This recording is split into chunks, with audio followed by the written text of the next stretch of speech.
अहमदन सल्ली अला रसूलिल करीम अम्मा बाद आऊज़ु बिल्लाहि मिनश शैतानिर रजीम बिस्मिल्लाहिर रहमानिर रहीम रब्बि इश्रह ली सदरी व यस्सिर ली अमरी वहलुल उक़दतम मिन लिसानी यफ़क़हू क़ौली रब्बि ज़िदनी इल्मा। नमाज़ तस्बीह फ़ज़ीलत और तरीक़ात। ये नमाज गुनाहों की बख्शिश का ज़रिया है।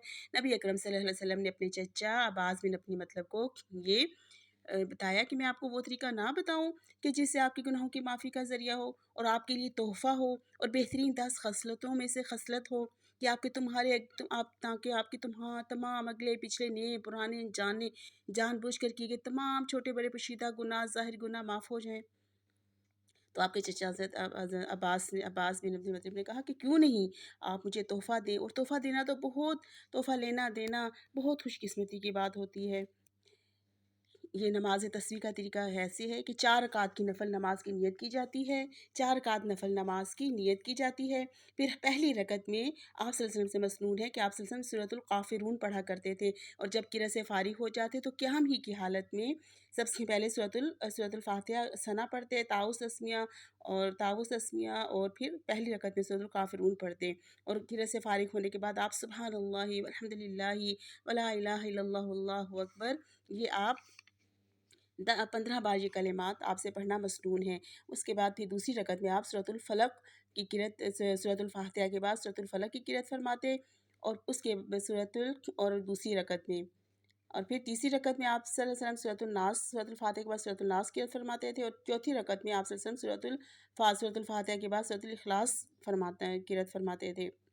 अब पहली रकत में आपने 15 बार ये पढ़ने के बाद हम रुकू में चले जाते हैं और रुकू ही की हालत में रुकू की तस्बीहात से फारिग होने के बाद 10 बार यही कलिमात दोहराएंगे, सुबहानल्लाहि वल्हम्दुलिल्लाहि वला इलाहा इल्लल्लाहु वल्लाहु अकबर। और तीसरी रकत और कोमा से रुकू से सीधे खड़े हो जाएंगे कोमा में खड़े होकर कोमा की तस्बीह सुबहानल्लाहि वल्हम्द सुबहान समीअल्लाहु लिमन हमिदा से फारिग होकर 10 बार यही कलिमात दोहराएंगे, सुबहानल्लाहि वल्हम्दुलिल्लाहि वला इलाहा इल्लल्लाहु वल्लाहु अकबर। कोमा से हम अल्लाह तस्बीह पढ़ते हुए सजदा में जाएंगे। सजदा की हालत में हम सजदा की दुआएं सुबहान रब्बियल आला पढ़ने के बाद 10 बार यही कलिमात दोहराएंगे, सुबहानल्लाहि वल्हम्दुलिल्लाहि वला इलाहा इल्लल्लाहु वल्लाहु अकबर।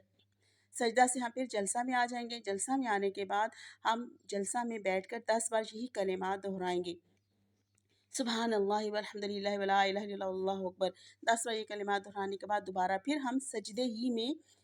हम दूसरे सजदे में चले जाएंगे और दूसरे सजदे ही की हालत में सजदे की दुआओं के बाद दोबारा हम 10 बार ये कलिमात दोहराएंगे, सुबहानल्लाहि वल्हम्दुलिल्लाहि वला इलाहा इल्लल्लाहु वल्लाहु अकबर। अल्लाह अकबर कहते हुए हम सजदे से उठकर बैठेंगे और 10 बार यही कलिमात दोहराएंगे। इस तरह एक रकत हमारी 75 तस्बीहात के साथ मुकम्मल हो जाएगी और 4 रकात में हम टोटल ये पहली रकत, दूसरी रकत, तीसरी रकत और चौथी रकत में हम 4 रकात में इसी तरह 300 बार ये कलिमात दोहराएंगे। और ये कलिमात ज़िंदगी की नमाज जो है इसकी ये माफ़ी की नमाज है, ये माफ़रत का अशरा है। इसमें हम अल्लाह सुब्हानहू व तआला से ये नमाज़ पढ़कर अपने गुनाहों की माफ़ी मांगें तो और ज़िंदगी में ज़रूर एक बार पढ़नी चाहिए। आप सल्लल्लाहु अलैहि वसल्लम ने तोहफ़ा दिया कि अपने गुनाहों की माफ़ी मांगते रहना चाहिए। अपने चचा अपने बहुत करीबी अजीज़ को ये तोहफ़ा दिया तो हमें भी अपने गुनाहों की माफ़ी के लिए इस नमाज को पढ़ते रहना चाहिए ताकि हम ज़िंदगी में कम अज़ कम आप सल्लल्लाहु अलैहि वसल्लम ने फरमाया कि कम अज़ कम ज़िंदगी में एक बार इस नमाज को ज़रूर पढ़ लेना चाहिए हमें। सुबहानल्लाहि वल्हम्दुलिल्लाहि वला इलाहा इल्लल्लाहु वल्लाहु अकबर। अल्लाह पाक है, सारी तारीफ़ें अल्लाह के लिए हैं और नहीं है कोई इलाहा सिवाय अल्लाह के और अल्लाह सबसे बड़ा है।